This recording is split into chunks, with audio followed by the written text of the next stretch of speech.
আসসালামু আলাইকুম এভরিওয়ান। শীতকালে গরম গরম পাকোড়া, বড়া, পেঁয়াজু এগুলা খেতে ভালোই লাগে, তাই না?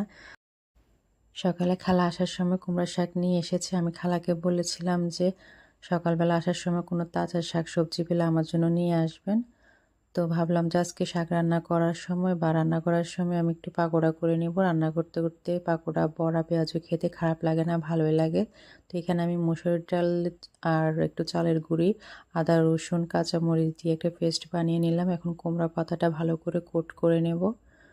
তো কোট করা হয়ে গেলে আমি চারপাশে কোট করে নেব। কোট করা হয়ে গেলে সামান্য তেলে আমি ভেজে নেব। বাছতে বাছতে আমি ২-১টা খেয়ে ফেলেছিলাম। তো এরপর আমার মেয়ে আর আমার বোনকে দিয়ে আসলাম, ওরাও খেলো। আলহামদুলিল্লাহ, খারাপ লাগেনি, ভালো লেগেছে। তো আজকে এ পর্যন্ত। সবাই ভালো থাকবেন। আল্লাহ হাফেজ।